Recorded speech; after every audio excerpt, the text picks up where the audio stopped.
Welcome to the What Really Happened radio show. The history the government hopes you never learn. Here is your host, Michael Rivero. And aloha, America. Welcome to our show today. It is Friday, April 10th, 2015. Thank goodness it's Friday. Thank goodness it's Friday. Thank goodness it's Friday. Pauhana Fridays, we say here in the islands, and heading into what we hope will be a relaxing weekend. The phone lines are open, 877-300-7645, 877-300-7645. Tom is sitting in our control room, twiddling the dials, keeping us out of trouble, ready to answer the phone when you call on in.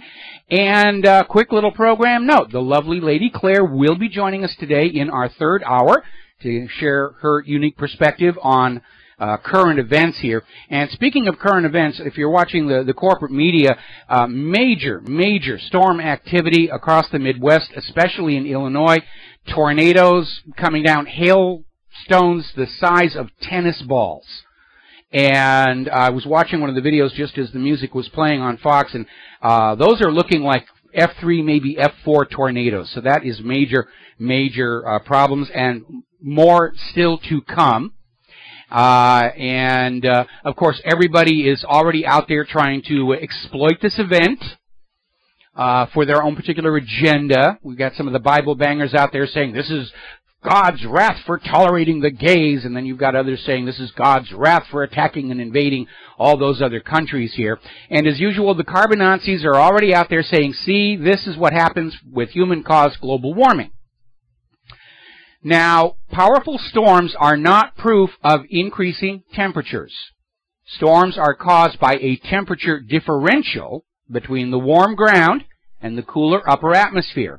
And you can get monster storms as easily by upper atmosphere cooling as by ground heating. And the proof of that is in the outer solar system with the gas giant planets which have storms the size of our entire planet, yet have temperatures hundreds of degrees below zero. So, and we're already seeing, you know, the Boston snow was caused by the warm blob in the Pacific, and they're just desperate to somehow sell this idea that human-caused global warming leads to freezing temperatures, and it is rather amazing how unwilling they are to admit that they were wrong.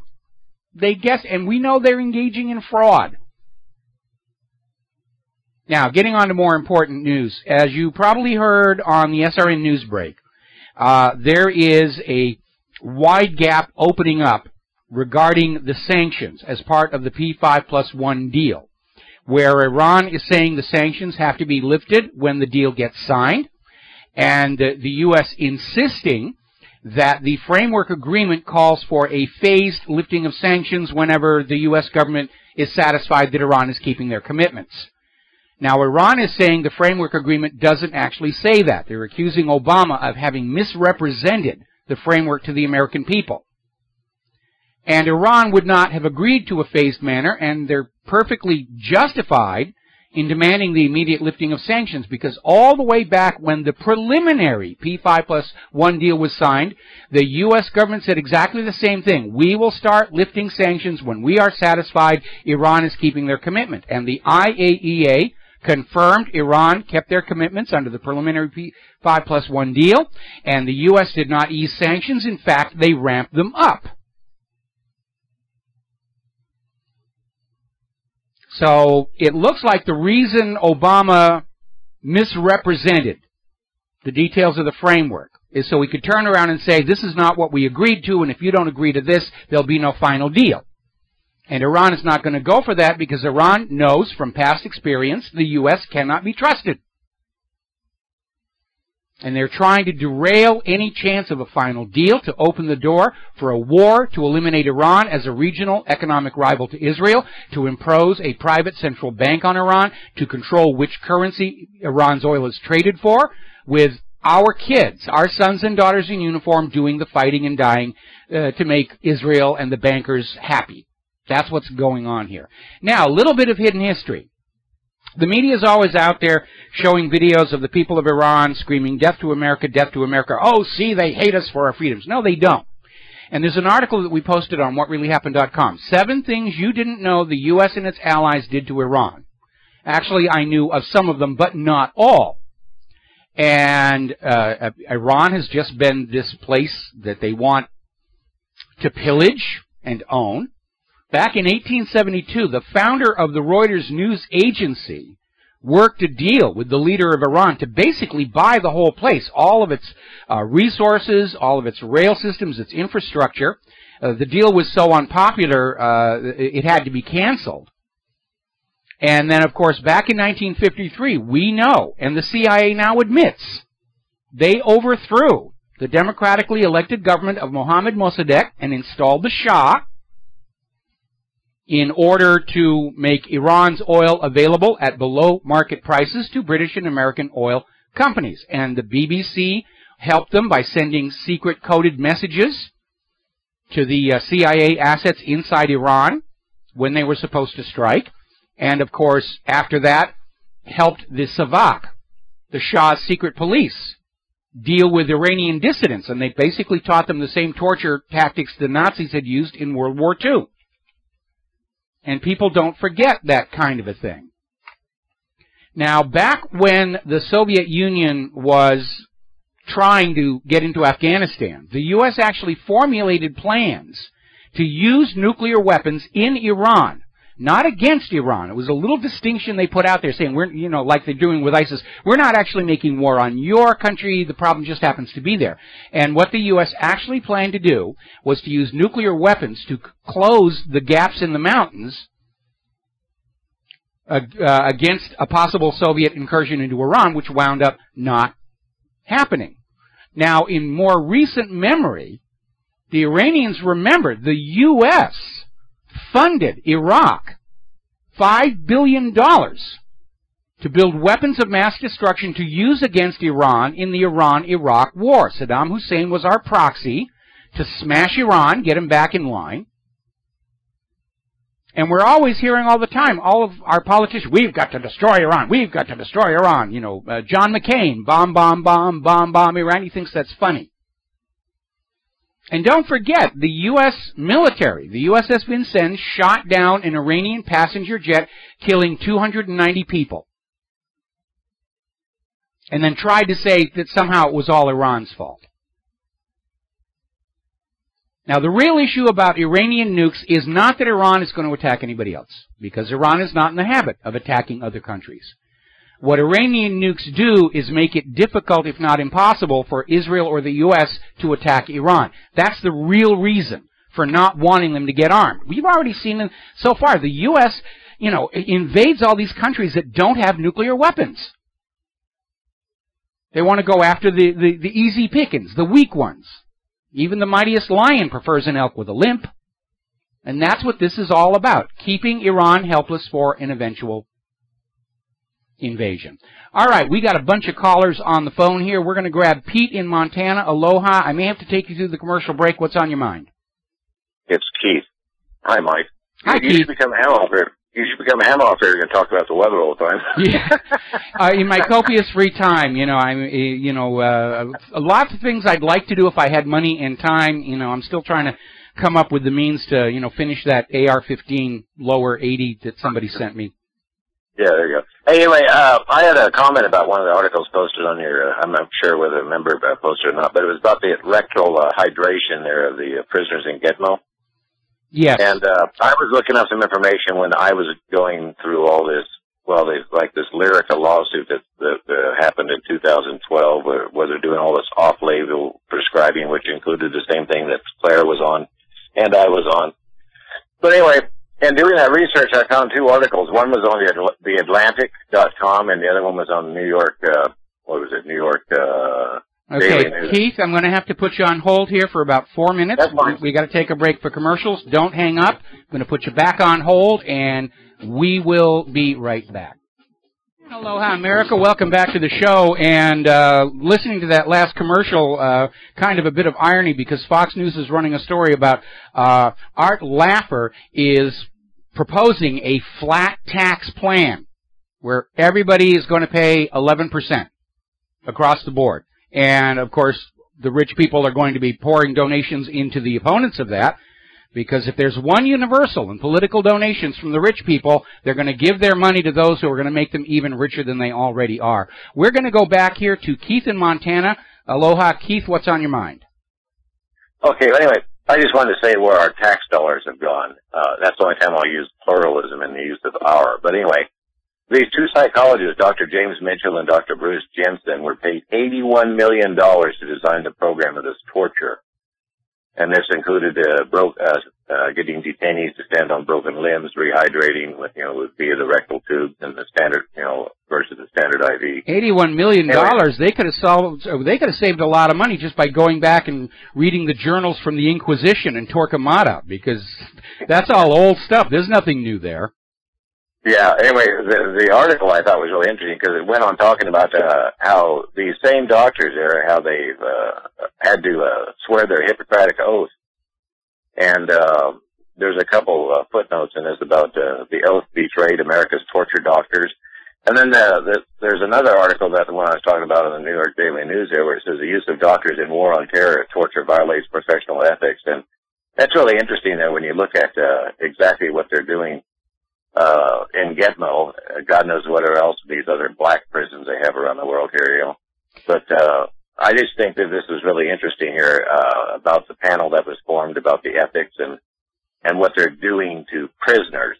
And again, remember Gitmo, how many have been actually charged? About 1/3. There's an accusation. Even the Kangaroo Court is saying most of these people are completely innocent, but the government can't let them go because worse things than waterboarding have been done to them, and they don't need any of those gosh darn media people taking pictures of the scars and making them public. It's a huge embarrassment for the U.S. government, which is still trying to maintain the illusion of the moral superiority in this ongoing situation. Anyway, Keith, the phone lines are really loading up here. All right. My best unit player, okay? All right, thank you very much. We're going to let you go and switch over to Peter in California. Aloha, welcome to the show. What's on your mind? Hey, Michael. I am watching right now, which I just turned on when you put me on, the conference on Israeli U.S. relations that's going on right now, put on by Grant Smith and the Washington Institute for Middle Eastern Affairs. And that has been, which is the only place outside of the alternative media that you can get actual straight scoop on what's going on and how the Israelis control us and how they control our foreign policy and our finance and our media and our judicial and everything else. But at any rate, last year it was covered by C-SPAN. This year, C-SPAN, for whatever reason, declined to cover it. Probably they are afraid to. And I just wanted to say I spent a little bit of this morning calling every single number that I know at C-SPAN and letting them know how gutless I think that they are. Because if C-SPAN doesn't cover it, it will never get, at least on visual, media. It might be over the web, but it will never be anywhere else where the greater public can see it. It's terrible, and I just. Okay, now there is a window for the live feed on the front page of whatreallyhappened.com. I'm sure it's going to be available for replay. And what that proves is C-SPAN's refusal to carry it isn't going to keep it from getting out there. In fact, if anything, that's been the headline news that's luring more and more people in to see this conference. The conference C-SPAN doesn't want you to see. And so, if they thought they were going to limit its exposure, that backfired. Well, I'm hoping that your listeners will phone C-SPAN and let them know how let down they are, how betrayed they feel that C-SPAN caved into AIPAC and basically the Jewish lobby pressure to not show this. Just like on campuses, you can't find this anywhere other than your site and a couple other courageous people. But that's it. And C-SPAN we rely on at least for a semblance of even-handedness. And we're not even getting it from them anymore. Well, I never really thought we did anyway, but it is out there. It's on the web. People can find it. It is being all over the social media. And the fact that C-SPAN did cancel out only validates the observations made in that conference about the extraordinary degree to which the Israeli government has subverted the U.S. government. And it only further makes the point. Anyway, Peter, I got to let you go. I want to get one more phone call before we get the commercial break. Steve in California, aloha. What's on your mind? Well, Michael, I'm on the site right now looking at the member states of the IAEA, and I see that Israel signed on in 1957. Now, let me ask you this question, and that if you sign on as a member state of the IAEA, I assume that just signing on doesn't mean you agree that there should be some kind of controls on nuclear capabilities, but that you have allowed inspectors into your country to verify that you are in order, good standing order, to be a member of this. I mean, you just can't sign on. Yeah, I agree with that. Yeah, actually you can. Okay, Israel signed on to the IAEA in order to have standing to go to IAEA and say, look at Iraq's nukes, look at Iran's nukes. But the inspections inside Israel are contingent on Israel signing the Nuclear Non-Proliferation Treaty, which they have refused to do.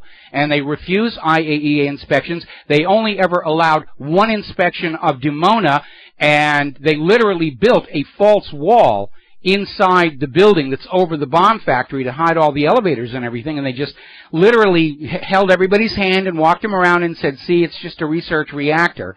And looking back on it, everybody understands it was a complete joke, and the inspectors, for their own political reasons, weren't really there to try and find anything. They were just going through the motions to try and maintain this fiction that Israel is not a nuclear power. We now know, because of that recently declassified U.S. document, Israel's been a nuclear power since the 1970s. The U.S. government has known about it and even helped them design hydrogen bombs.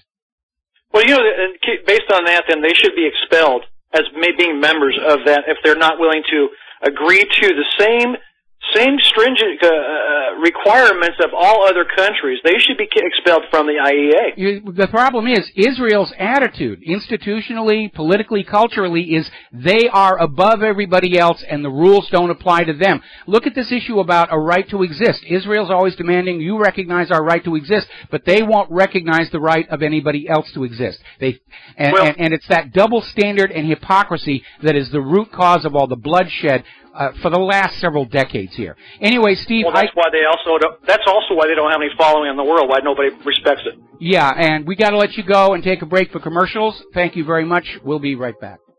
Aloha, America. Welcome back to our show here. And I'm watching the Fox News. They're still running that commercial for emergency Passover relief for Israel. And it's like they're one of the richest per capita countries on the planet. And always the hand is out, begging for more here. Speaking of Israel, the Israeli Prime Minister is now telling the United States, forget all about this P5+1 deal and just issue Iran an ultimatum. Get rid of all your nuclear technology or be bombed. And this is to end Iran's nuclear threat, which does not actually exist. Actually, this is the former Israeli Prime Minister Ehud Barak, who's out there saying, tell Iran, get rid of your nuclear weapons or be attacked. We're getting into a real Kafka situation here. Iran doesn't have a nuclear weapons program. Nobody's found any evidence to suggest that they do. Although with the U.S. and Israel attacking everyone who doesn't have a nuclear deterrent, one could hardly fault Iran for wanting one. But remember, every time somebody claims to have evidence that Iran is building nuclear weapons, it turns out to be a hoax. Remember the laptop of death that was supposedly a laptop stolen from an Iran weapons lab that was full of all these documents about bombs and everything. And when real nuclear weapons engineers looked at the documents, they said, these are nonsense. They're garbage. Somebody just cribbed a bunch of stuff off of the internet, put it all together to make it look like this was a blueprint for a bomb, and none of it would work. And remember, Israel's been screaming that Iran is within weeks of having a nuclear weapon since the 1980s. It has not happened. Now remember, Israel was behind all of the false propaganda evidence that was presented to us to convince us that Iraq had nuclear weapons and they were coming to get us unless we smashed their country. And they're doing it all over again. Fool me once, shame on you. Fool me twice, shame on me. Don't be fooled twice by these same liars. Now, somebody just put up a new petition at the White House petition website. Cease all United States foreign aid to nuclear-armed Israel as sanctioned by United States law. And they're pointing to the recent declassification of the U.S. government report that says Israel is a nuclear-armed state. They have been since at least the 1970s. The U.S. has known about it. The U.S. government has known about it, rather. The U.S. government helped Israel build hydrogen bombs. And this is in all of this foreign aid, the billions of dollars and weapons and gifts going to Israel out of your pocket are violations of the Symington Amendment to the Foreign Appropriations Act and the Glenn Amendment, Section 102 of the Arms Export Control Act. The U.S. government is breaking the law to steal from you to give to Israel. And this petition just got started today. I've signed it. I'm sure you will. And even if it goes over the 100,000 signature limit, the White House will ignore it, because they have been ignoring all the petitions that go over the signature limit. They just keep raising the signature limit, hoping we'll get tired and go away and offend no more. And by the way, interesting little article over at Investment Watchdog pointing out this double standard from the United States Congress. Both with Obama and with Bush, the attitude of the Congress was, hey, you want to go to war? Have fun. Have at it. Carte blanche. Authorization, there it is. Good to go. When we have a president who's talking about peace, all of a sudden Congress wants oversight.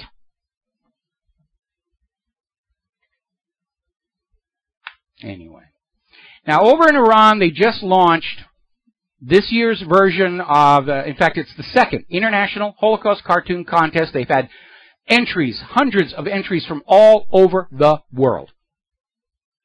Now, they're not doing this to be offensive, but they're doing it to make a point.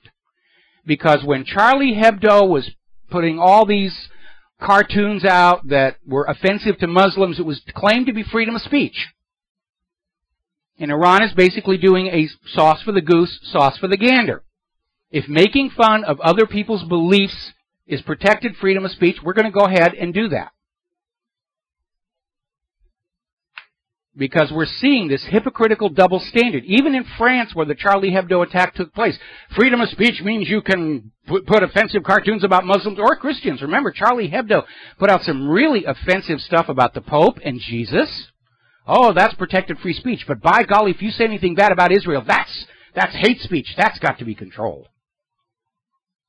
All right, we're going to grab ourselves into the phone call here. Damien in New York. Aloha, Damien. Welcome to the show. What's on your mind? Aloha, Michael, TGIF. Great, great show. It's just always, I mean, I'm not to play favorites about each show, but just, you've been, this is a phenomenal week. Thank you. Right on. I just want to say, exactly what you're just talking about. You know, I mean, as you know, and we all know, this is so important. They need to paint with a wide brush, as much as they can, an image on whomever it is that they're going to say, this person's bad, this person is, you know, they're, like you say, cutting the tickets off of mattresses and this kind of thing. You know, passing wind in airlocks, you know, refuses to rotate his tires. Exactly, breaking wind in elevators and running out. So, yeah, they need to. I mean, this is the only way to get one tribe or one group of people to dislike another group, unless you go ahead and you know, go ahead and invade them and kill their children, kill their women, and make it, you know, decimate their any chance of their culture and anything progressing. And this is something that I talk to people about that I don't think people really put in perspective, because there's a lot of this sort of quote unquote you know, well-meaning cultural liberals and social liberals that really think that if they have this view or this view, this makes them a better person. And you were talking about this yesterday, and you were just spot on about it. If you put into context, because everybody's so, you know, you talk about Native Americans, everybody's, oh, I can't believe the plight of Native Americans and what we did in this country and everything else. Yeah, okay. So let's put that in context of today. Can you imagine if, before we came to this country, we funded, armed, and trained, let's say, the Navajo, to kill all the other tribes of Indians in this country, in the United States, and then we went and made them our enemy and got rid of them, what do you think they're going to do? They're going to take those weapons, those arms, that training, and they're going to fight us. And they're going to win. So this is the same thing today. If we did that back then in the day, what we're doing in all these other countries, what Israel has done with Hamas, what the United States has done with Al-Qaeda and ISIS, if we did this in that context, we would have the Native Americans fighting us today with weapons, arms, and they'd be right to do it because we invaded them, just as though, just the same as we're doing in other countries. Well, it's kind of interesting. It's kind of interesting you say that because, every time we talk about how Israel is treating the Palestinians, one of the things Israel will come back and say, well, look, we're not doing anything that you didn't do to the Native Americans, so you should just shut up. Well, what happened to the Native Americans happened before we were all born. Okay, and Israel is hopelessly stuck in the past because that's a good foundation for their propaganda, whether it's Native Americans or World War II. They can't live in the present because if the context of the discussion is in the present, what Israel is doing to Palestine or Lebanon or Syria or any other nation in the region is unjustifiable. It's indefensible. It's just a naked aggression. Okay? But I mean, in that context of, could you imagine if we funded and armed and the way that the United States is doing with ISIS or Al-Qaeda, if we did that with Native Americans, how could you be surprised at what they would want to do or what the feeling of, let's say, the Native American nation as a whole or anything like that? Okay, so, well, I can't remember. That kind of perspective is what I'm talking about. I can't remember. I do agree with you. Okay, I can't remember the specifics, but I seem to recall that there were instances where the U.S. government did provide arms and weapons to friendly Indians and turn them against the bad Indians. So they actually were playing that game even all the way back then. Yeah. Got to let you go here. Got to take a break for commercials. Thank you very much, and we'll be right back. Aloha, America. Welcome back to the show here. Now, over in Yemen, the Saudi-led U.S. puppet proxy coalition is bombing telecommunications targets in Yemen. They are trying to shut down all communication coming from within that country because they're feeling the pressure from all the reports coming out about civilians being killed, civilian infrastructure being destroyed, non-military targets being hit. And so their solution is they've cut off most of the internet. Now they're cutting off the rest of the phone lines because they don't want anything coming out of Yemen that isn't approved for the public by the Ministry of Propaganda here. Now there's an article over at Strategic Culture, The Collapse of the Obama Doctrine, because don't forget how Yemen got into this mess was a U.S. intervention. Went in, slapped the people of Yemen down, imposed President Hadi. And the people of Yemen want their country back, just like the people of Iran in 1979, just like the people of Iraq. And that's a real danger because a big part of the reason for all these wars is to slap down the Arab Spring. Because that was what the Arab Spring was about. All of the Arab nations taking back control of their country from all these puppet rulers. And yeah, the Obama Doctrine was a failure because it didn't keep control of Yemen. And there was a comment in the article, saying that we're on the verge of a regional war, and that's a failure. Maybe, maybe not. Because maybe the goal of that regional war is to slap down the Arab Spring and redraw all the borders into easily controllable little tiny nations. That's what they did to the Ottoman Empire. Just sat down with a map, drew a bunch of lines, and said, these are now all separate countries. They're small, they're weak, we can control them. Now, finally, after all of the bloodshed on the ground, the United Nations has now come in and officially accused Saudi Arabia of killing civilians in Yemen. So far, Saudi Arabia doesn't seem too concerned about that.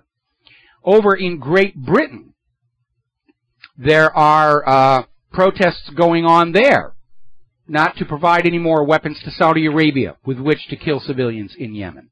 And apparently on tomorrow, Saturday, there is a protest planned in front of Saudi Arabia's embassy on Charles Street, West London.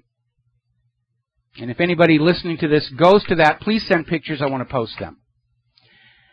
Now, at the moment, ISIS is reported to be just a few miles away from Bashar al-Assad's presidential palace in Damascus. And I love this little quote from the article, which appeared in Zero Hedge. So, summing that up, ISIS, possibly in conjunction with al-Qaeda, have taken control of a strategic refugee camp in Damascus, which was previously under siege by Assad and previously controlled by Hamas-linked militiamen who are not keen on cooperating with Assad, who was offering to arm the Palestinians while simultaneously bombing everybody. And if you're feeling a little confused about what's going on, you're not alone.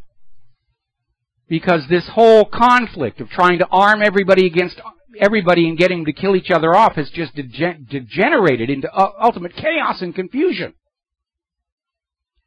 Now, up in Ukraine, the prosecutor there has had to admit that all of the evidence against former Prime Minister Yulia Tymoshenko has now vanished from the office. So the political corruption is hitting a peak up there. Meanwhile, NATO is conducting the first test of their Russia Rapid Response Force. This is more saber-rattling, and they want you to remember, Russia's the bad guy. That's why they put the name in there. That's like Canada saying they're going to have an America Rapid Response Force. You know who it is they're prepping to go to war against. Now, over in the Saker.is, they have an article about documents that were leaked out showing that the U.S. and Europe and NATO are actively trying to overthrow Vladimir Putin's government. Like they haven't had enough chaos resulting from overthrowing Kiev, they're trying to go for Moscow. Putin knows they're coming. He's already shut down some of these non-governmental organizations, which are acting as fronts for destabilization. And they're still playing the games, and it's falling apart. But unfortunately, we have a government that can never admit they've done anything wrong, and even though we've got complete and utter failures in Ukraine, Iraq, now Yemen, they keep on doing it because they don't know any other way to get what they want, and they're not about to stop wanting what they want. Meanwhile, up in Germany, their Federal Security Council has okayed the delivery of a 5th out of 6 submarines to Israel. And these submarines are able to deploy and launch nuclear weapons, which we now know Israel has. Over in Sicily, the Sicilian people protested and then apparently committed sabotage against a U.S. Navy base under construction there. They don't want the Americans on their land. We're seeing this all over the world. Yankee, go home. All right, we're going to grab a phone call here before the top of the hour news break. I think that's Augustine in New Jersey. Hello. It's Dustin. It's Dustin. Ah, okay. Yeah, hey, Mike. Yeah, hey, Mike. Saudi Arabia, they don't care if they look. They kill their own people. They chop their heads off. So they don't care if they kill Yemenis. Well, anytime you go to war, you've already made the conscious decision that a lot of people are going to die horribly. And I don't think the Saudis are any more bloodthirsty than the U.S. government or the Israeli government. And I understand from our point of view, the Arab nations' punishments against crime are very, very strict. But on the other hand, we have to admit they worked. When the Taliban was still in charge of Afghanistan, if you were caught with an opium poppy, they'd take your hand right off.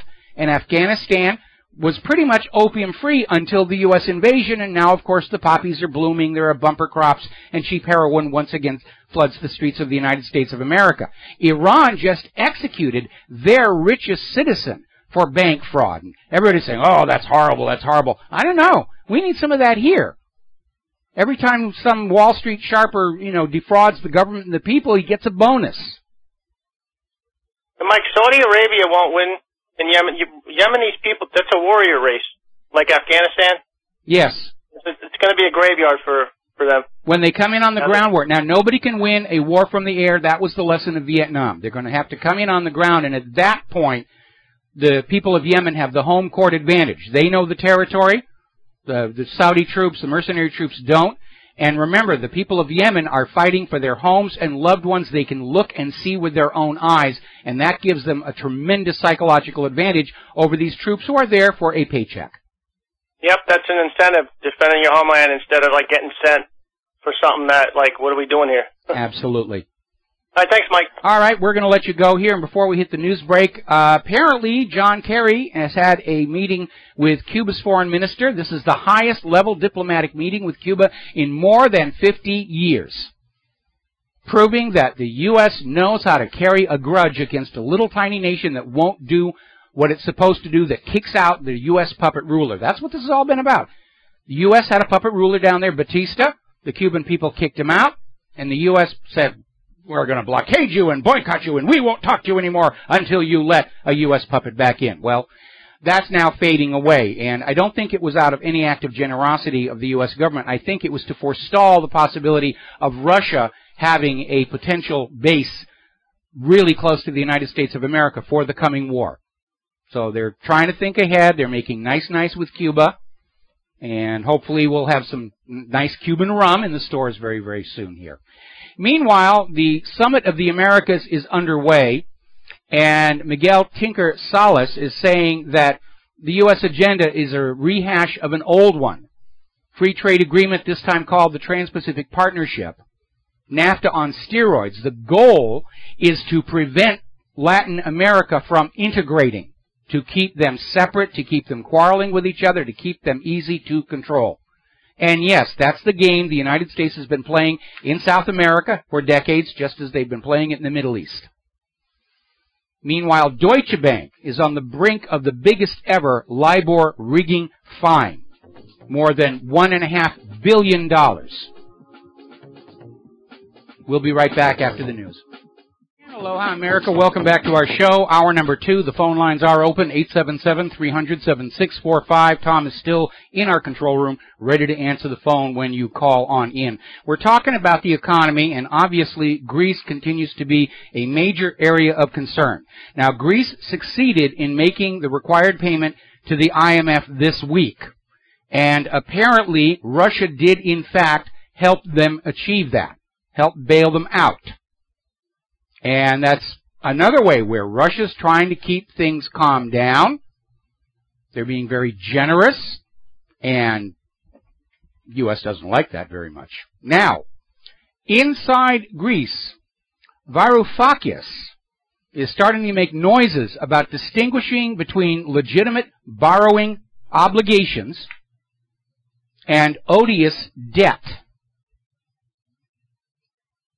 And we know there was a great deal of fraud between Papandreou and Goldman Sachs, but new information has surfaced saying that before the European Central Bank would agree to a bailout, Greece actually had to be more desperately in debt than they actually were. And it seems like a very bizarre rationale. But apparently the ECB was saying the other member nations of the European Union didn't think Greece was in that much trouble, and they weren't going to support a bailout unless Greece's debt was somehow magically grown, and that appears to have been the real motive behind this deal that Papandreou and Goldman Sachs created, which doubled Greece's debt. And obviously that's going to be odious debt. Now, for those of you late to the show, what we mean by odious debt, it is a recognized principle of international law that the people of a nation are responsible for debts incurred for the benefit of the nation and the people. Roads, schools, highways, hospitals, rail lines, infrastructure. But money borrowed by the government for other purposes, such as wars of conquest, or surveillance and spying on their own people, or to borrow to give away to buddies in other countries, is not enforceable against the people. And it looks like Greece is going to bring that up. And if the European Union refuses to go along with that and write off part of the debt, Greece could very easily pivot to Russia. And we know that the European Central Bank is not going to want to cut any slack on Greece's debt, because then every other member nation of the EU will want the same. Now, Jamie Dimon over at J.P. Morgan sent a letter to their shareholders warning that Silicon Valley is coming. And what he means by that is the emergence of peer-to-peer alternative monetary systems is a threat to what Diamond terms as traditional banking. And their concern is that if we start settling our bills between us with money we mutually agree to use, and we're not having to borrow that money at interest from a bank, that is a major threat to that whole debt slavery system. And Jamie Dimon is obviously on the warpath for that. But you need to understand, the entire financial system makes its profit by plunging people and nations and companies into debt and charging them for it. The essence of the banking industry is to keep us all, whether we be nations or individuals, slave to debt. That's the game, and it has made the owners of these private central banks trillionaires. They're so rich, they don't show up on the Forbes list of the richest people of the world, because they don't want you to know they're even there. Now, over in New York City, there's a growing scandal regarding management of their pension funds and how much the pension fund managers are making off of it. Now, over the last 10 years, the New York City Pension Fund has earned $40 million. But that's after the pension fund managers get their pay and bonuses, which totaled $2 billion. The pension fund is being managed for the benefit of the fund managers, not for the New York City workers. Now, as you probably have already heard all over the media, Hillary Clinton will officially launch her 2016 campaign on Sunday on her way to Iowa. There's going to be a Twitter announcement, and they're telegraphing it all over the place. She will announce. Yeah, we know. We've seen it coming. It's not that big a deal. But what's really interesting is that as of the last word, Hillary's poll numbers are starting to drop in all of the swing states, the battleground states. She's losing ground. According to Politico, the Clinton campaign is in a state of collapse. They're all in panic over there. They don't know how they're going to sell Hillary to the American people when we all know about this email scandal, travel office firings, cattle futures trades, Vince Foster posing with a cocaine dealer in front of the White House Christmas tree.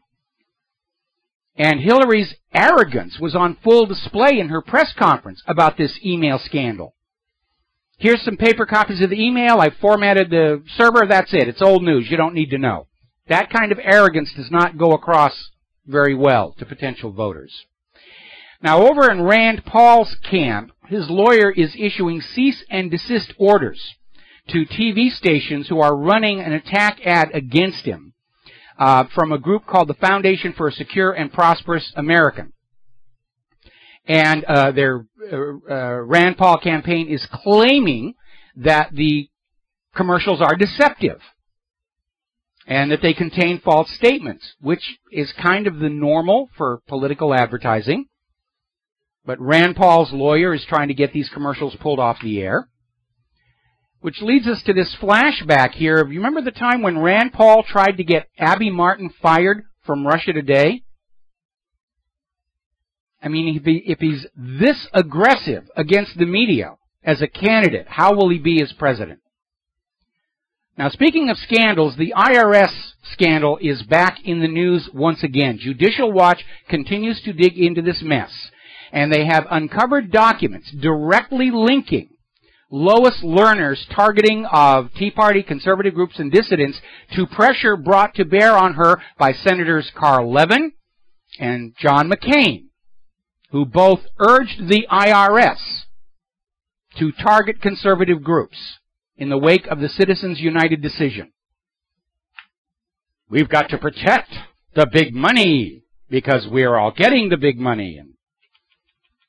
And so you can almost understand where the Democratic senator would go to the IRS and say target conservative groups. But for Senator John McCain, a Republican and erstwhile conservative himself, to go to the IRS and tell Lois Lerner, you got to slap these people down who are opposed to Citizens United? I hope the Arizona voters remember that. next year. Alrighty, here's an interesting little story. This is coming out of Russia Today. Pentagon kickstarts program to maintain superiority of U.S. technology, and they mean military technology. And they're calling the program Better Buying Power 3.0, and it's a whole new program for military spending. And basically what it comes down to is the Pentagon is telling you, the American people, yes, we botched the F-22, the F-35, the Independence class, the Gerald Ford, SBX. Our latest Aegis ship was made a basket case by a lone unarmed Russian plane here, but we need you taxpayers to fork over another few $1 trillion and just trust that we'll do a better job next time. That's what this is all about. As much as you have given them, they have misspent, they've produced a lot of junk, and now they got their hand out for even more. Now, earlier in the week when we were talking about police brutality, I stated that you are 8 times more likely to be killed by a police officer, wrongfully killed by a police officer, than a terrorist. And I said that number might not be accurate because information is still coming in, and it turns out I was wrong. You are 55 times more likely to be wrongfully killed by a police officer in the United States than by a terrorist. You're more likely to be killed by brain-eating parasites falling out of bed than by terrorists. But terrorists are bad and the police are good. We'll be right back. Aloha, America. Welcome back to our show here. And I want to spend a little time talking about the shooting of Walter Scott by police officer Michael T. Slager. And they're still trying to push that this is a racial issue. He was white, the victim was black. And yes, white officers are shooting black people. But as we reported earlier in the week, an actual study of the shootings shows that because of this concern over racial tension backlash, police are 25 times more likely to shoot a white suspect than a black. So it's not a racial issue. The reason the Walter Scott story is important is it reveals something very nefarious going on with our police departments and with the media. Because following the shooting, the police came out and said, Walter Scott grabbed the taser, tried to attack the officer. The officer was afraid of his life and shot him 8 times in the back. Well, I guess reaching around here. And the media ran with it without question. Didn't question it at all, ran the story, and the video surfaced a couple of days later and then was released by the New York Times. And the firestorm issue is the fact that had that video not been made public, the South Carolina police would have gotten away with it. And the video not only shows Officer Slager shooting Walter Scott in the back, and remember, this all started with a traffic stop. We're not dealing with a hardened criminal here. And then walking over and dropping his taser on the body. And there's other officers there just standing around looking at what's going on. And you have to wonder, how many times do the police do this?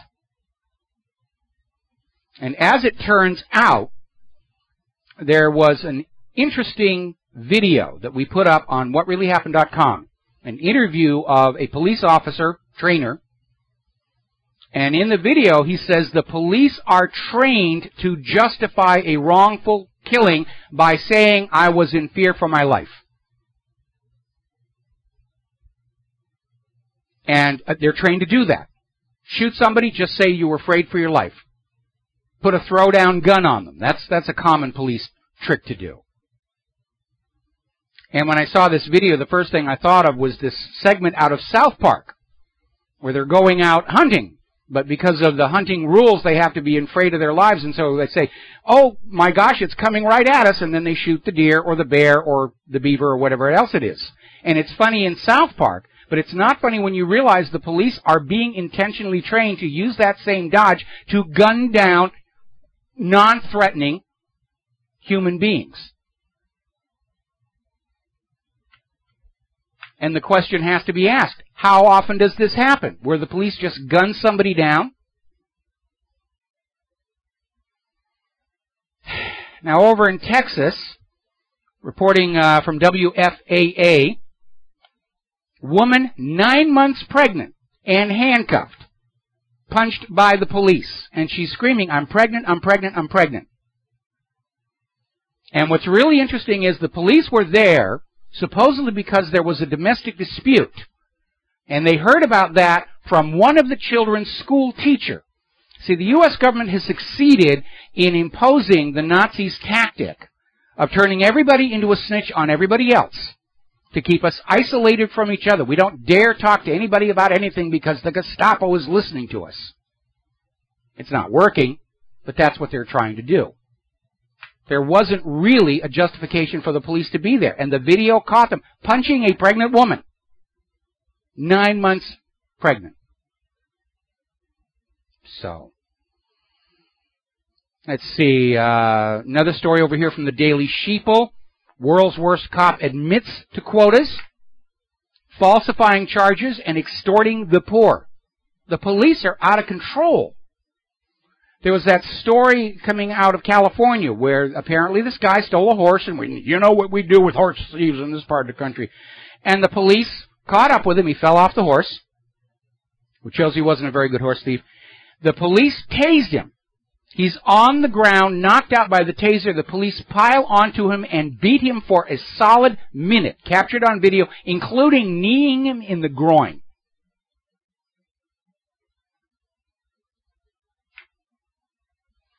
Now, over in Baltimore, their police department is acknowledging that they have deployed the Stingray eavesdropping device over 4,300 times over the last, I think it was 10 years.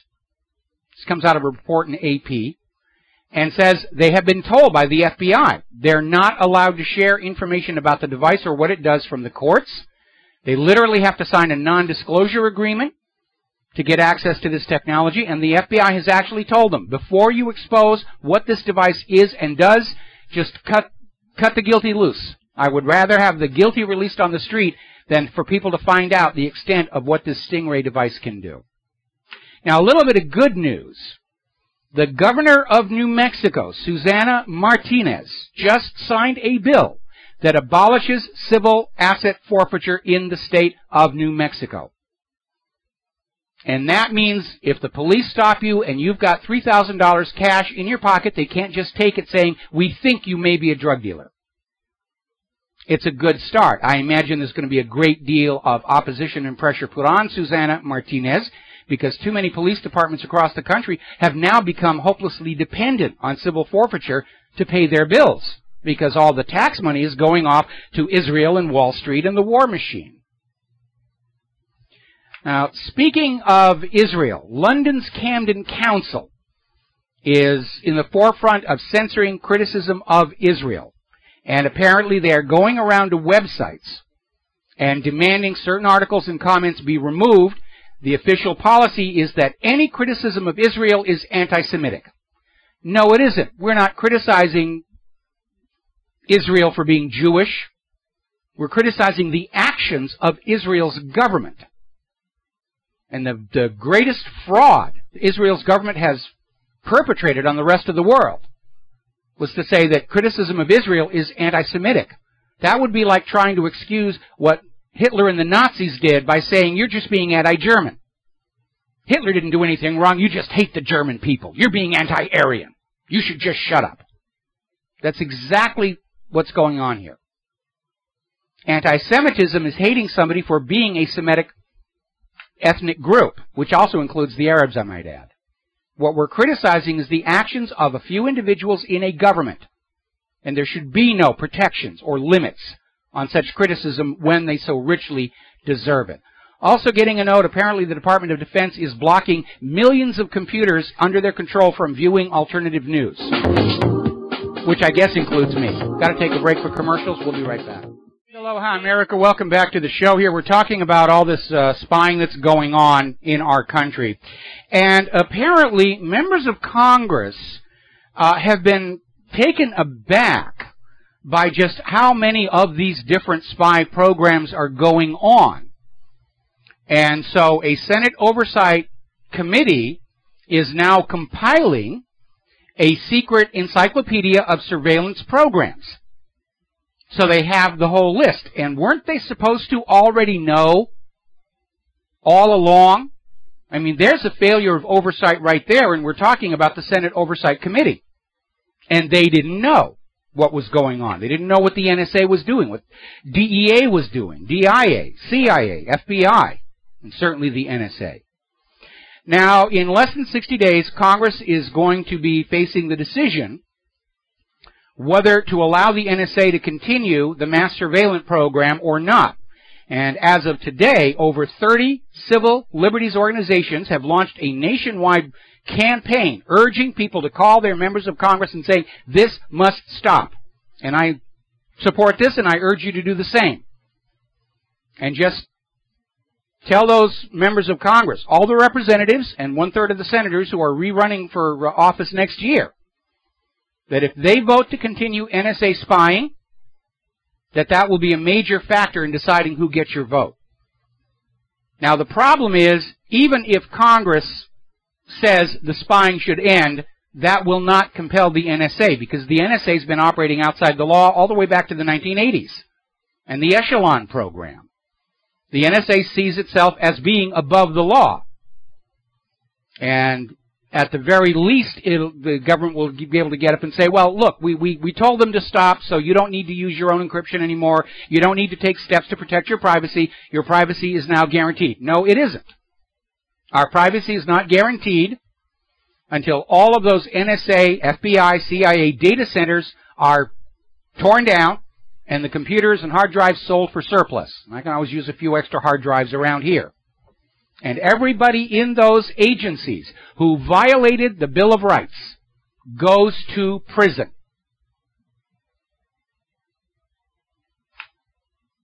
And remember, for all this spying the NSA has been doing, they never really thwarted a terror attack. They were monitoring our phone calls 10 years before 9/11. Didn't stop that from happening. Didn't stop Boston.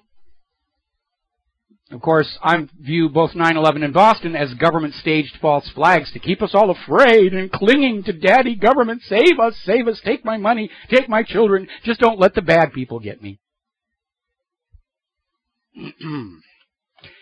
Now, this last week, we celebrated the rather dark anniversary of the assassination of Dr. Martin Luther King and the frame-up of James Earl Ray.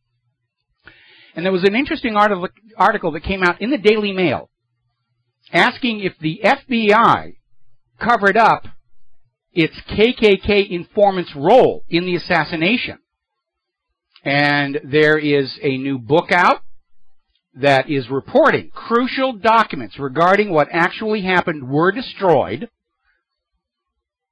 in part to prevent the exposure of a high-ranking member of the Ku Klux Klan who was an undercover federal agent. Probably lighting the crosses himself. Oh, the KKK is out there. And remember, it has come out. J. Edgar Hoover sent a message to the KKK that attacks against Martin Luther King would not be investigated. So, anyway. We've talked about this before, but it's worth it again. Article out of Washington Post. When everything is a crime. When you give a small child a hammer, everything they encounter needs pounding.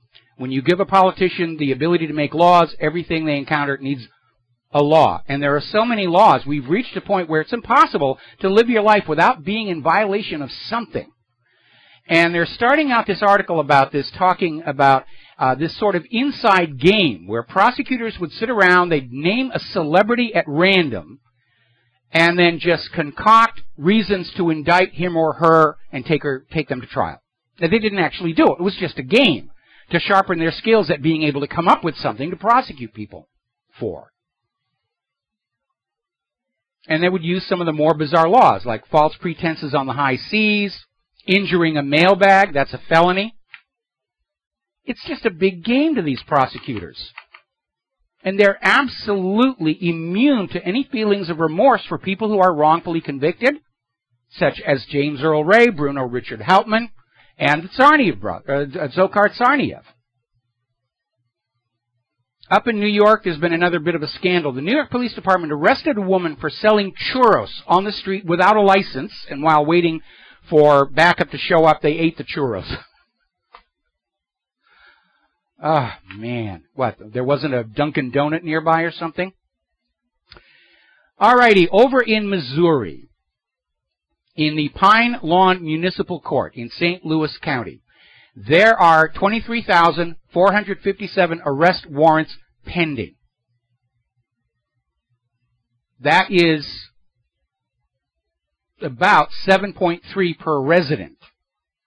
But over in the Country Club Hills, they have 35,000 outstanding arrest warrants, which comes out to 26.9 per resident. Most of these arrest warrants are for what are called poverty crimes, poverty violations, unable to pay a fine, unable to do this, unable to whatever. They're looting the people left and right. We are at the same stage right now as Britain was in the time of Prince John, where Sir Guy of Gisborne's sheriffs ran roughshod over the country, just stealing pigs and chickens whenever they felt like it.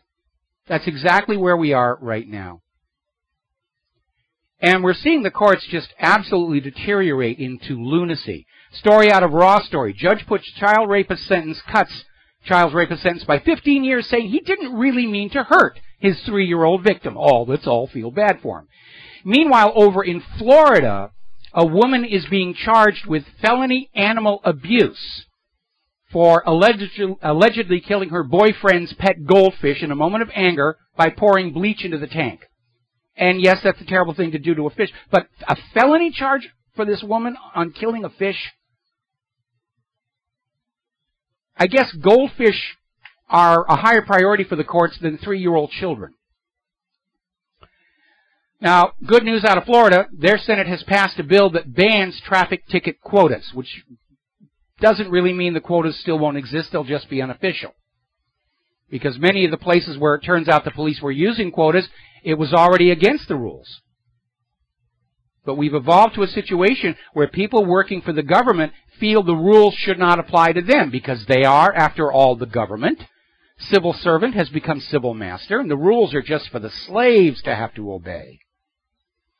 Now, up in British Columbia, they're moving to eliminate court trials for traffic violations. You won't be able to go to court and plead not guilty and try and prove the ticket was wrongfully issued. The ticket is issued. You are guilty. You will pay for it. Right out of Judge Dredd. Get Sylvester Stallone pulling you over. You got a broken headlight. I take cash, credit cards, debit cards. Now,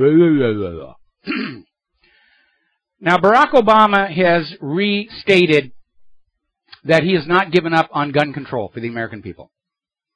And as a result, not too surprisingly, it happens every time, the gun stores are reporting record sales. Every time Obama says, I'm going to take the guns away, people go out and buy guns. Maybe he's getting a kickback, piece of the action from all these arms manufacturers here. We got to take a break for commercials. We'll be right back. And aloha, America. Welcome back to the show here. Now, as we were saying before the break, Obama is out there. He's back on the gun control bandwagon. He hasn't given up on taking away guns from law-abiding American citizens, even as the government continues, at taxpayer expense, sending assault and automatic weapons to drug cartels in Mexico through Fast and Furious. A little bit of a hypocritical double standard going on there. But what's really alarming is how Obama is describing advocates of the Bill of Rights, including the Second Amendment, as a special interest group. They're just a minority. Most Americans want to give up their rights, you know, and there's some dangerous delusional thinking there.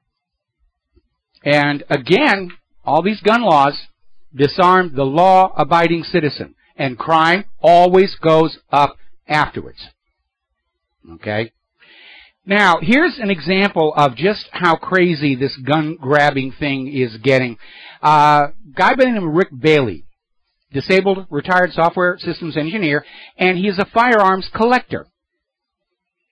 And apparently he got into a dispute with his neighbor. They live on a cul-de-sac. The neighbor runs a business involving disposal, and was in the habit of parking his business trucks on this cul-de-sac in a residential area. And the only reason it was an issue is apparently the trucks smell rather badly.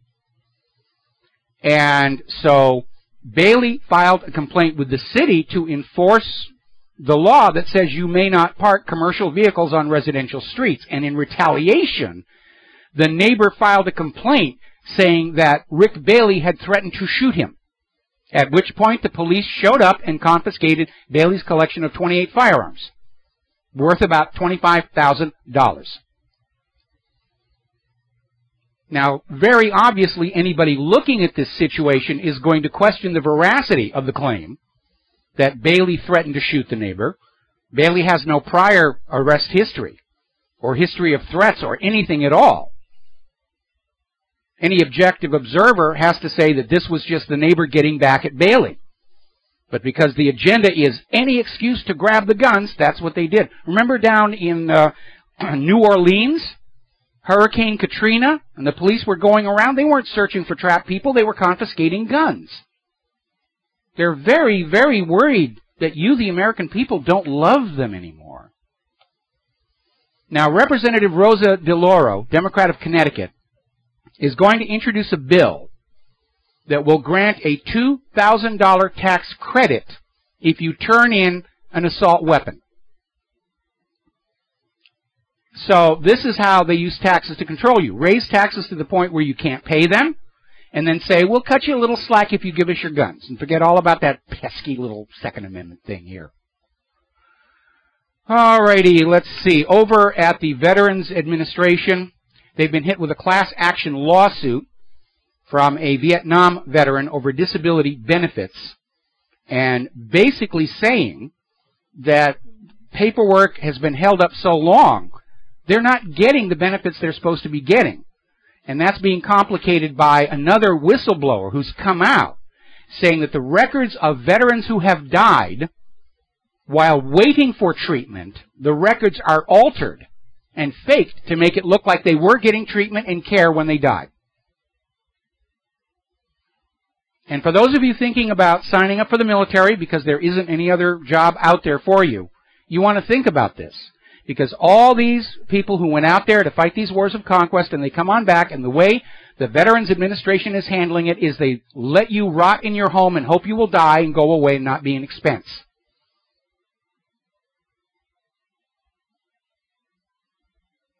And then they fake the records afterwards. They go back in and say, oh yes, this person was getting, he got all kinds of treatment. Oh, it was, you know, we were taking really good care of him. Interesting little story coming out of Oraz.com, talking about how modern education, especially Common Core, seems to work to kill creativity in children. Because, you know, little kids, they love to write stories, have had fantastic imaginations, painting, music, inventing characters, plays, all that stuff. And the reason they're not carrying this into their adulthood is the school system is just engineered to drive that out. Because creative people, by and large, are not very useful for most economic endeavors.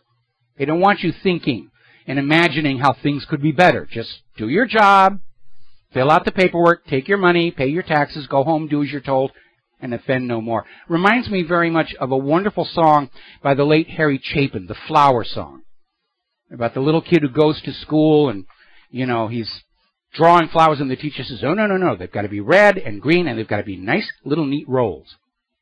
And just crushing down creativity. School's designed to do that. I saw it myself when I was a kid.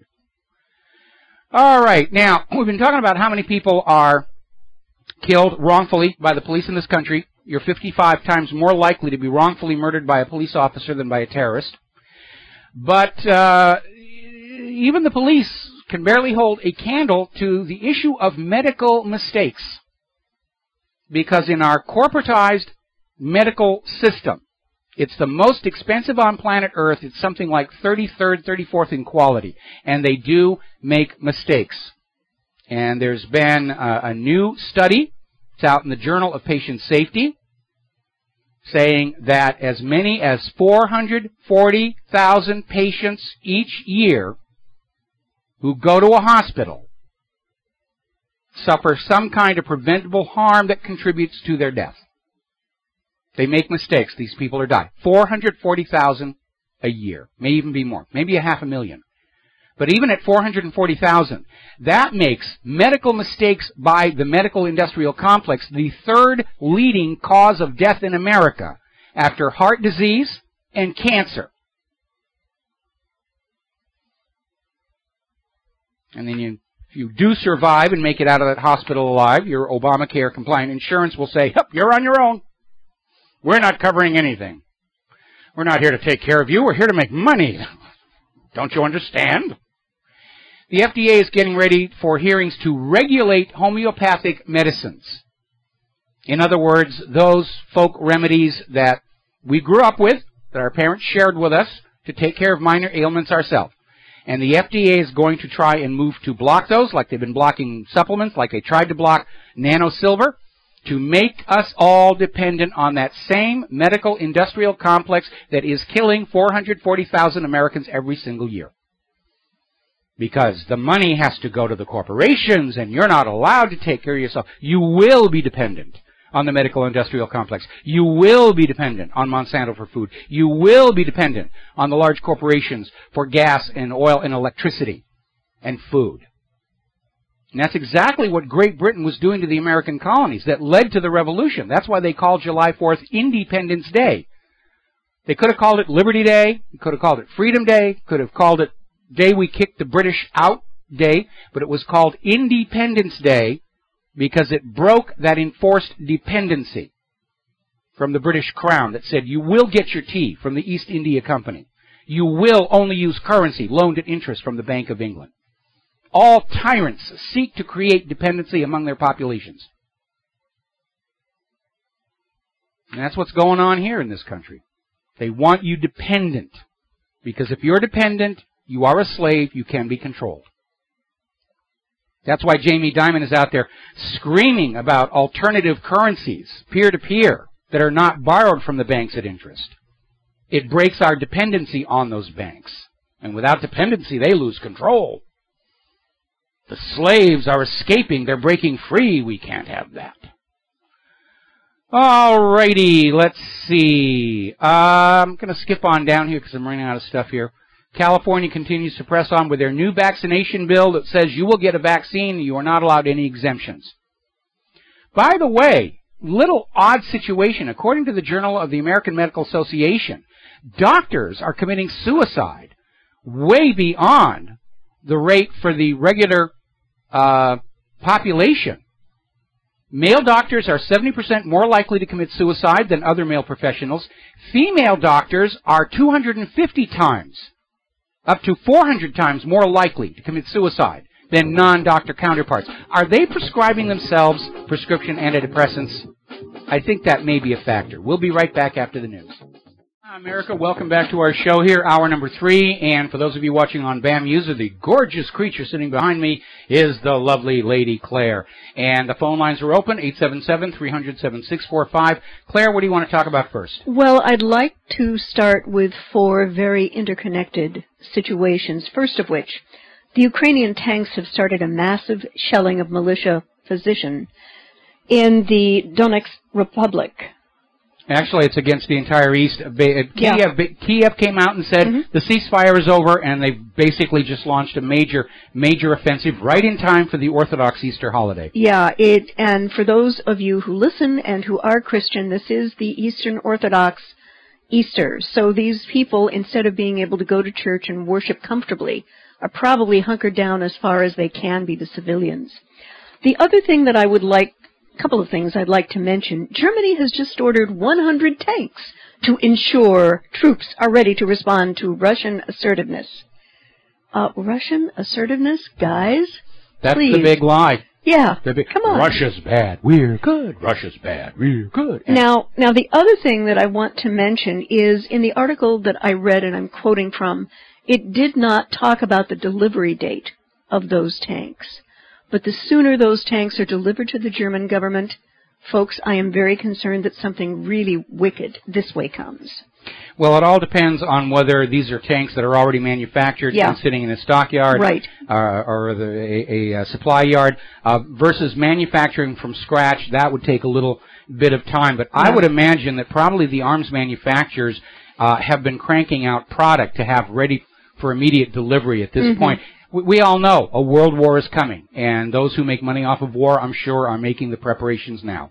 And also in Russia, the Russian army is to receive more than 130 upgraded MiG-31BM. Okay, it's MiG. Yeah, MiG. Okay. Yeah, everybody knows what's coming. They're getting ready. And we find the Czech government is planning to register its citizens for military service.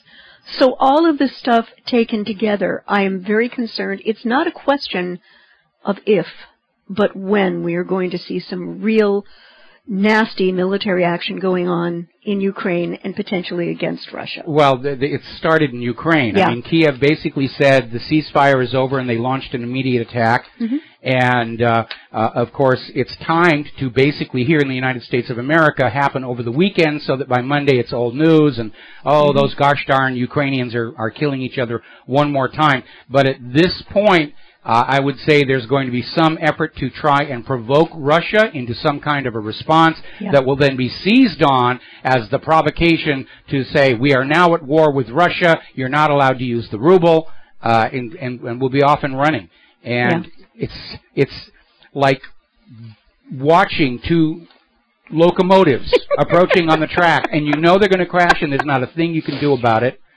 Or another analogy, I remember many years ago, I used to do a lot of sailing, including tall ships, and I remember one time watching this recreation of the Bounty that was used in the Mel Gibson movie coming into the dock, and I could see it was going to hit, and there wasn't a thing they could do about it, and it just came on and on and on, and you're just saying, it's going to hit.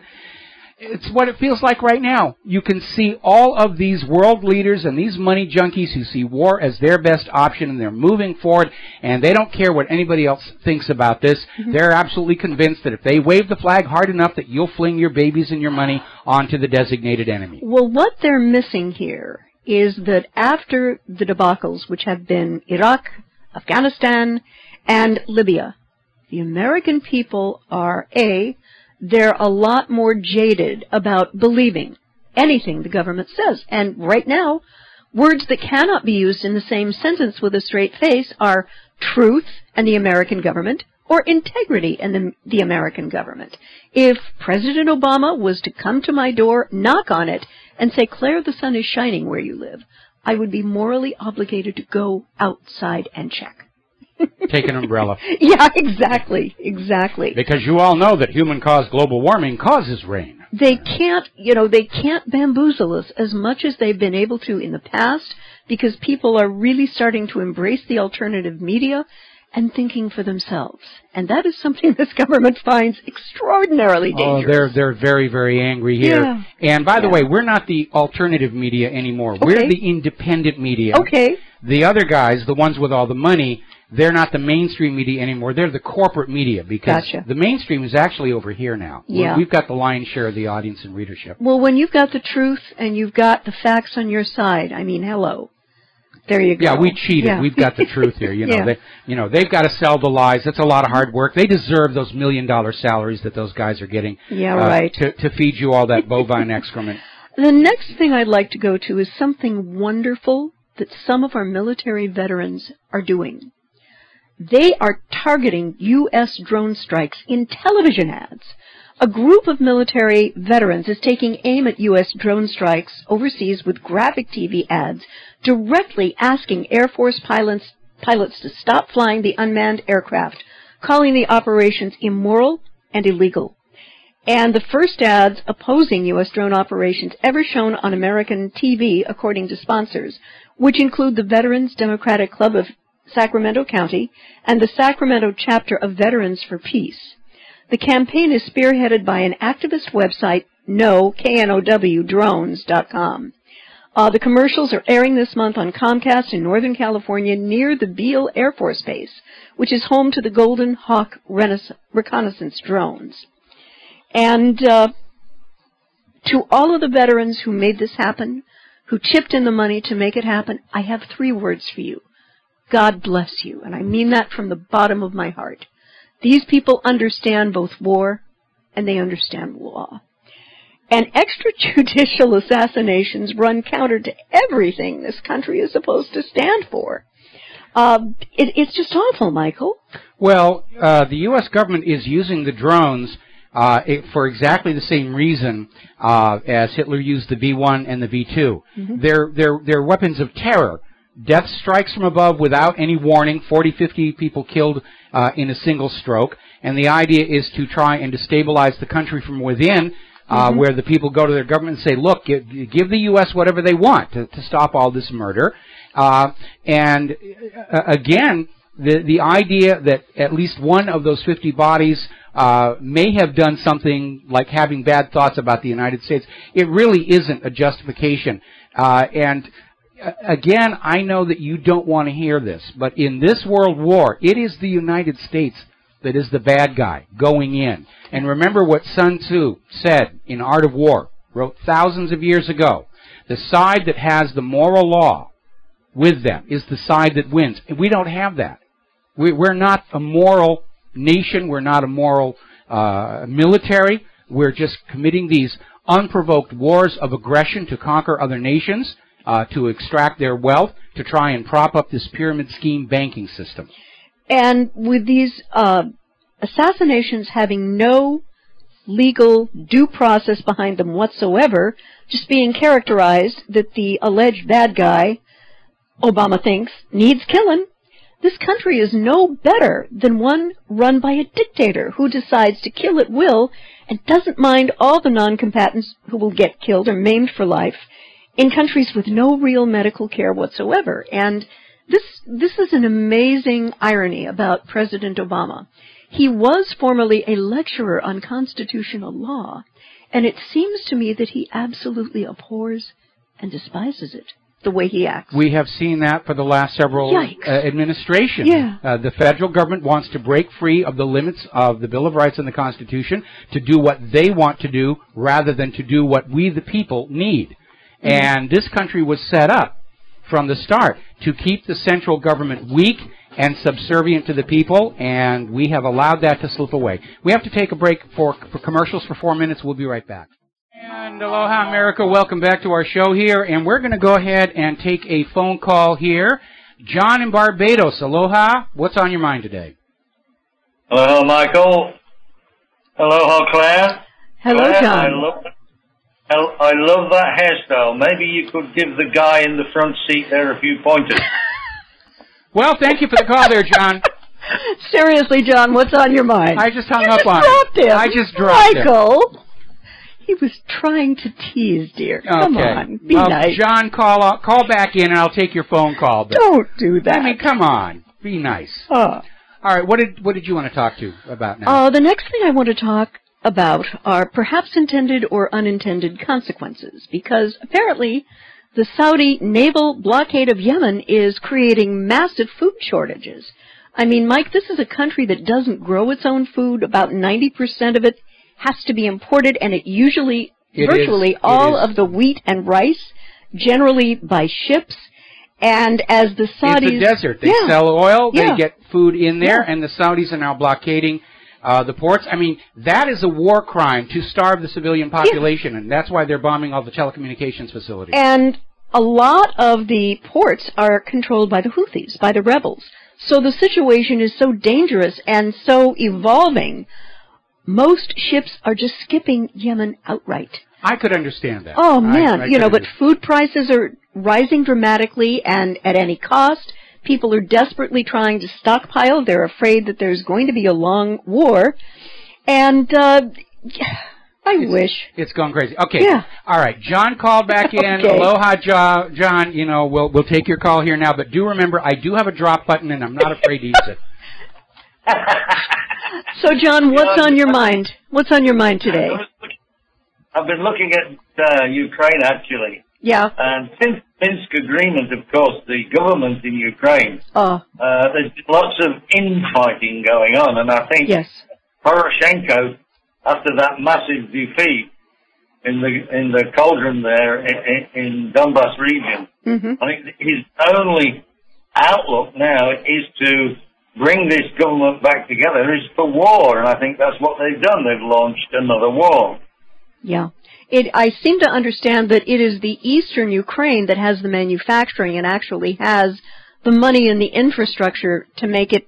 Not anymore. Well, I mean, that's the problem. They bombed it to nothing. They're bombing Ukraine's future means of repaying all of these loans off. And you're right. Poroshenko may be thinking that getting a war going will quell the dissension within his own administration. But if, all of these high Kiev officials mysteriously committing suicide this last month hasn't silenced his opponents, I don't think a war is going to do it. Well, it's looking very suspicious. Obviously, the Kiev government didn't withdraw their heavy artillery and tanks and things away from that line of conflict. Yeah, John, I think you're absolutely correct on that. Or at least place them only a little bit back so that they could push them in again very, very quickly. John, let me ask a question. I don't know about Barbados, so I'm having to ask this question. Do you get much of your news by satellite? I don't use the main news organizations. I use the internet and my own research. Gotcha. Okay. All right. Well, I think we can probably get a clearer picture. I am just feeling a tremendous acceleration toward some massive military conflagration in that neck of the woods. Well, you've got people like John McCain out there saying, look, I've been working for this war for years. I deserve it. I've earned it. Nobody will deny me. Let's just get this thing going. Well, I think after that, there was a statement by a Russian official that said they were going to bomb, I think it was Yellowstone, with a nuke. Oh, that was a piece of propaganda. Yeah. The magma chamber underneath Yellowstone is several miles deep. There are no nuclear weapons, including the Tsar bomb, the biggest one ever built. Could even begin to make a dent in that. It was just complete nonsense. However, that being... Well, I tend to agree, Michael. Okay. That a multi-megaton weapon dropped down the pipe of Old Faithful straight into that already hot underground aquifer would create such a massive steam and nuclear and hydrogen explosion. Who knows? Well, you couldn't do it at Old Faithful because despite how large the geysers appear to be, the actual vent that the steam and water comes up through is very small. It's certainly not straight. Some Japanese scientists actually created a camera able to withstand the temperatures and dropped it in there, and basically all they saw was gravel. If somebody wanted to really attack the United States of America, what they could do is put a nuclear bomb in that Cumbre Viejo volcano, because the western side of that volcano is already starting to slip. And Michael, where is that located, please? That's over in the Canary Islands. La Palma, that's it. La Palma. Yeah, La Palma. Okay. And, a nuclear bomb could trigger a massive landslide, and that would create a tsunami that would hit the U.S. East Coast. And, John... That actually has already slipped 8 feet, and I've seen a film of a BBC correspondent walking up that rift, and it's about 15 foot deep. It's already slipped a good way. Yeah, it's an area of concern. When it does let go, and it's only a matter of time, there will be a mega tsunami aiming for the east coast of the United States. We actually have down on the Big Island what's called the Southern Rift Zone on the south flank of the Mauna Loa volcano, where there is a huge chunk of land that has slipped down just a little tiny bit. And if there were a major eruption out of Kilauea or anywhere along Chain of Craters Road, that could break off. I mean, little pieces are always falling off into the ocean, but a chunk of land that size, and there's going to be some major events here. And the geology shows these things have happened in the past, but before humans were around, or certainly before humans who could record it, other than in paintings or cave drawings and stuff. And John, let me ask a quick question. In the United States, we are seeing this massive demonization of Putin's leadership in Russia. Are you seeing a lot of that in the international press that you're seeing on Barbados as well, in English? No. No, good. Absolutely not. Good, okay. No. I mean, what's happening is, I think Mr. Putin is playing his cards very, very carefully and very cleverly. I would agree. He's a chess master. Listen, John, I'm sorry to do this. We're at a commercial break, and I want to thank you for the phone call. I apologize for hanging up for you in a moment of humor, and we'll be right back after these few words. Hi, America. Welcome back to our show here, and we're going to go ahead and grab another phone call before we get back to the news here. DJ in Georgia, aloha. Welcome to the show. What's on your mind today? Hey, Michael. Thanks for taking my call. I just wanted to bring up two topics. The war front right now with Russia. There seems to be something brewing up between Norway and Russia up there on their northern border. And then also, I think there's, just because of all the American troops that are kind of amassed in Norway, I think they said it was over 15,000 troops there, heavy, tanks and artillery. And then I also think there's going to be some retaliation towards Saudi Arabia for what they're doing, with their involvement right now in Yemen. And then also, who is going to retaliate against Saudi Arabia for what they're doing in Yemen? I mean, aside from the Yemenite people. Well, I think Russia is because it also was it also crashed the prices of oil. There's a couple things that I think there is some animosity there. Well, there's animosity, but Putin's not going to act on it. Putin is a chess player, and at this point, the world understands it is the United States that is trying to get a world war going to, at the very least, distract everybody from how badly they've managed the economy, and and to have something to blame it on. Because if the economy crashes and they don't have a world war, we're going to stand up and say, this economic mess is all your fault for selling us into the slavery of a private central bank. You're fired. Clean out your desks of our Capitol buildings and get on out of here.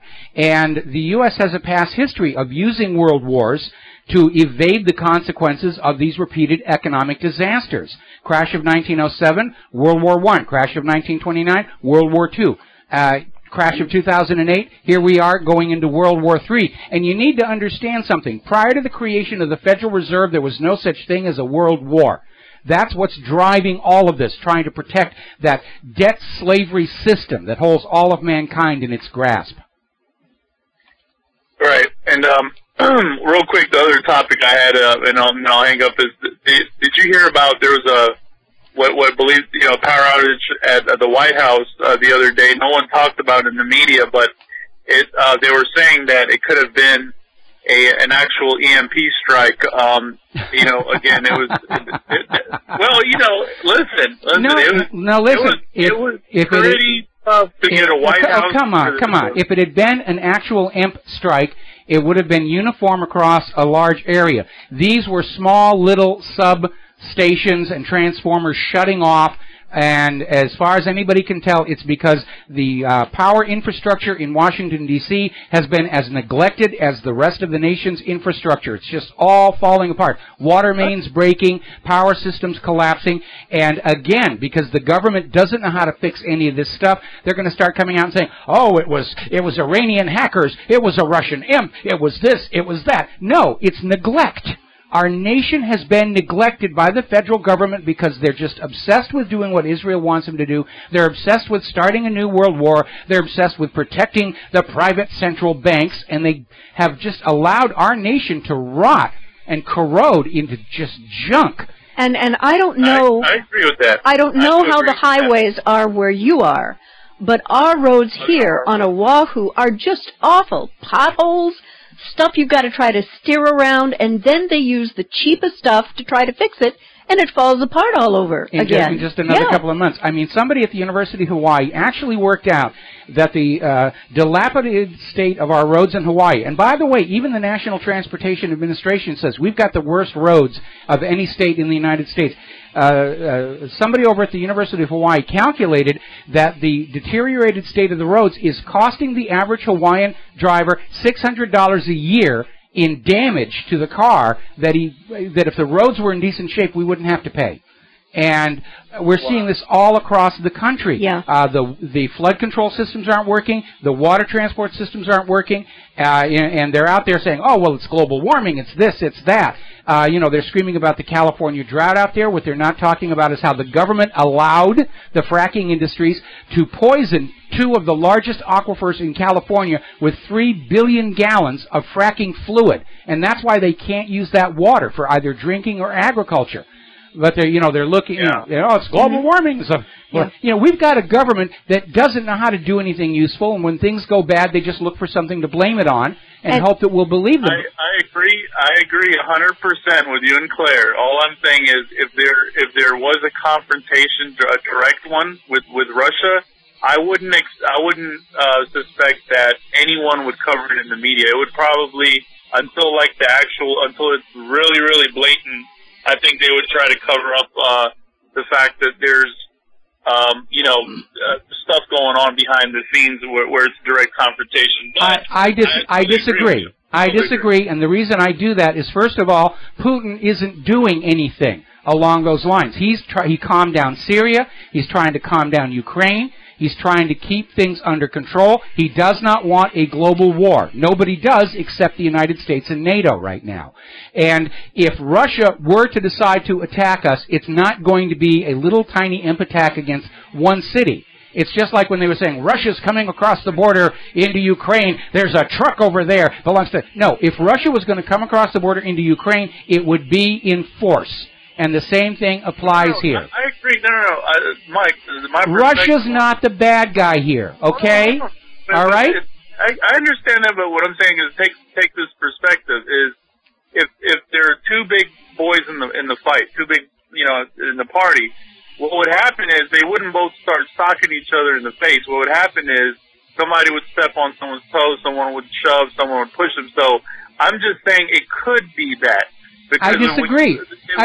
Look at the situation in Kiev. It is the U.S. that's been stepping on Russia's toes, punching at them, trying to provoke a response. Okay. Maybe that's why he would respond. Is because that was the no. Putin knows that's what the U.S. wants, and he's not going to do what the U.S. wants. Putin doesn't want. Okay. DJ, you can go on believing the fantasies that you want to believe, but I'm going to thank you for the phone call and hang you up here, okay? Russia is not the problem. No. Russia is not the aggressor. Russia is not going to do anything that allows the U.S. to escalate the war situation. Putin is too clever for that. He's a chess master.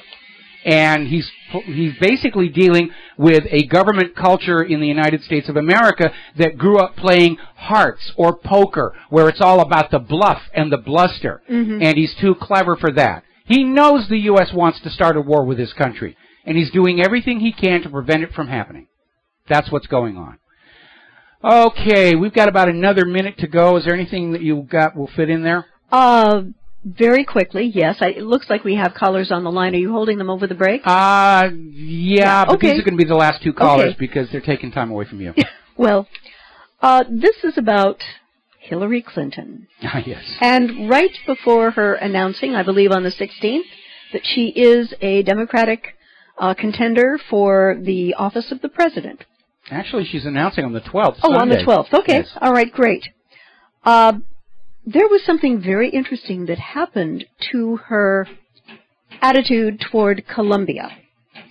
And although the details of the financial dealings remain murky, but this one thing is clear. After millions of dollars were pledged by the oil company to the Clinton Foundation, supplemented by millions from the owner of that oil company, Giustra himself, Clinton changed her position on the controversial U.S.-Colombia Trade Pact.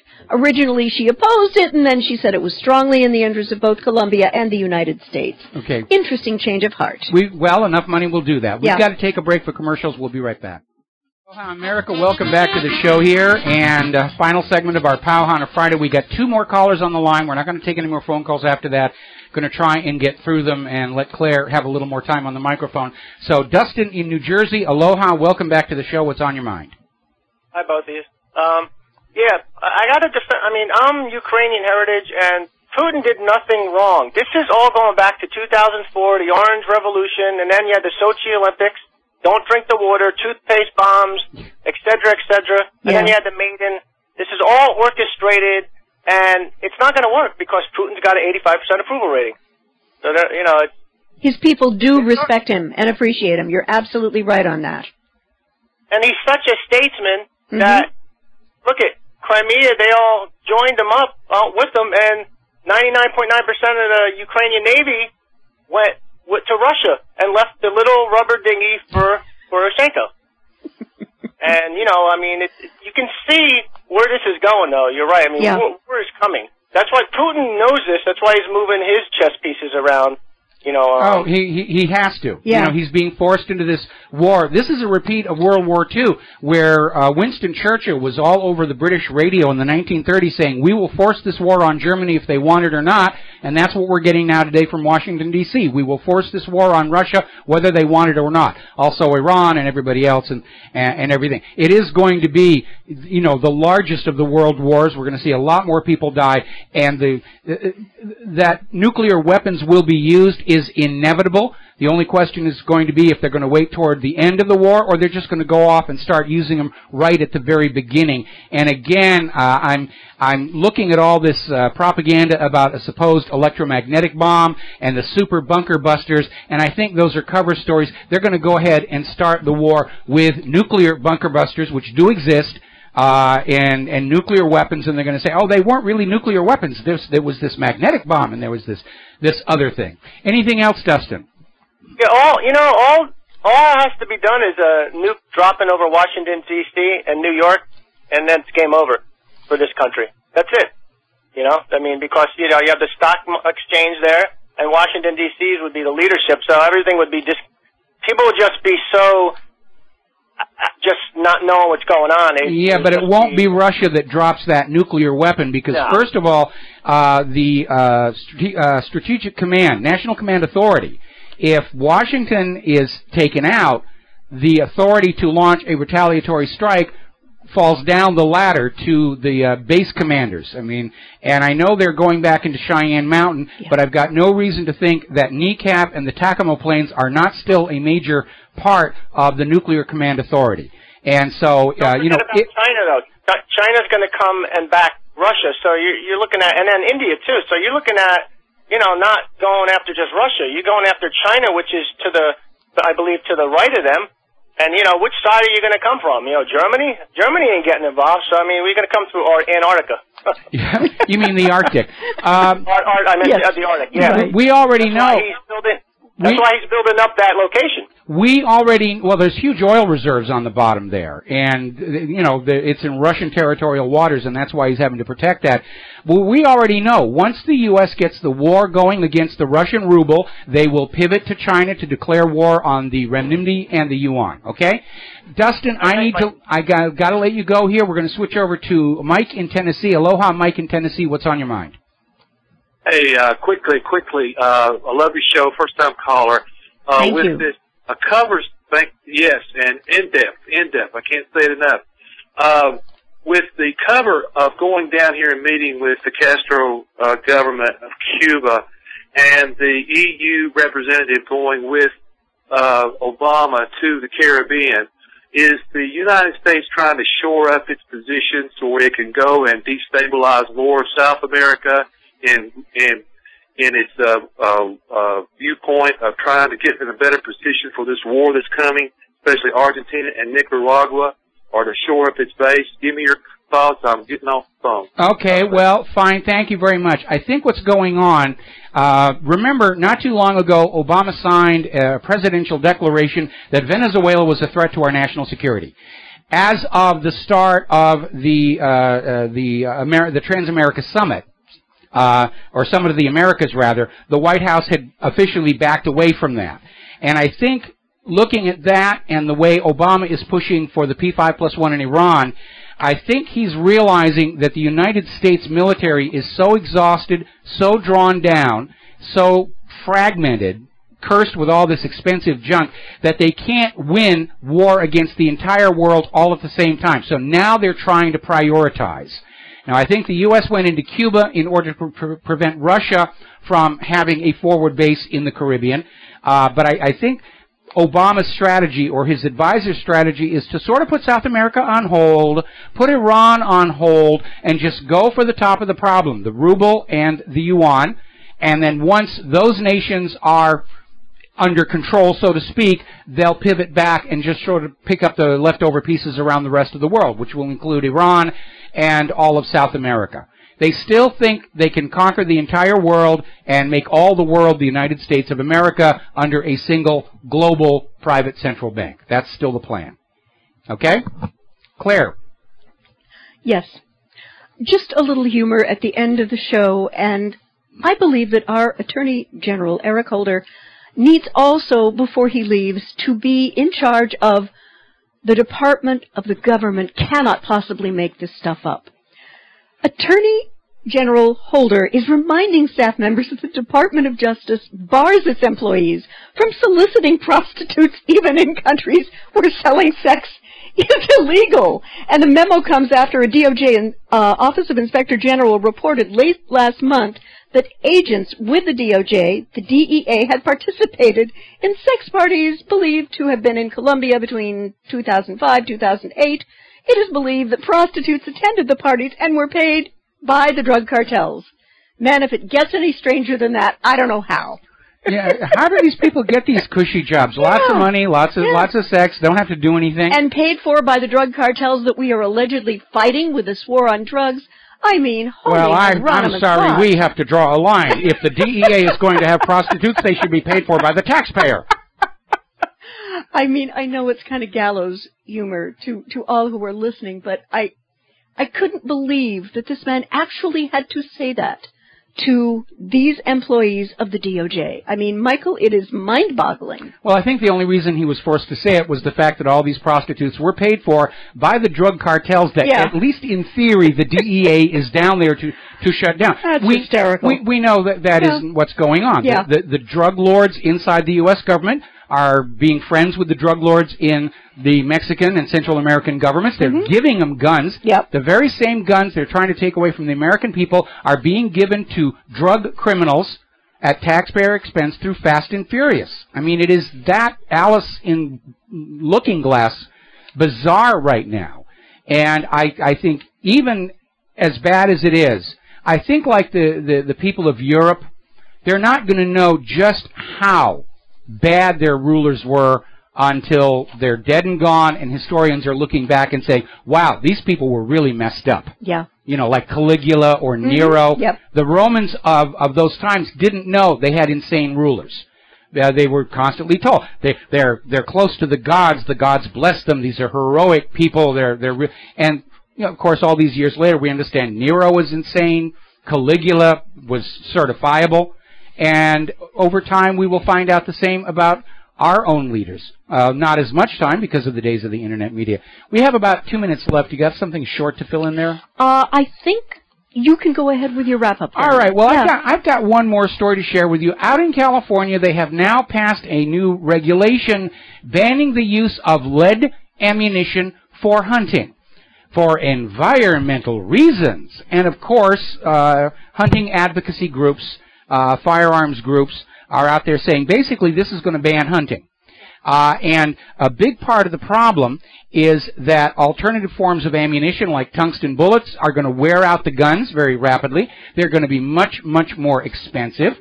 And it's just another attempt to ban hunting and to take away guns and gun rights because, hey, if you're not hunting, you don't have a reason to own a gun anymore. So turn it in for that $2,000 tax credit. All right, there's the music. It's the end of the show. It's Powhana Friday. We will be back Monday here on the Genesis Communication Network. Until then, stay informed, stay skeptical, make good choices. And tell everybody about Genesis and WhatReallyHappened.com. We really need your support because we don't get those $1 million salaries to lie to you. We're telling you the truth, and we're doing that on spare change. Back on Monday. Aloha, America.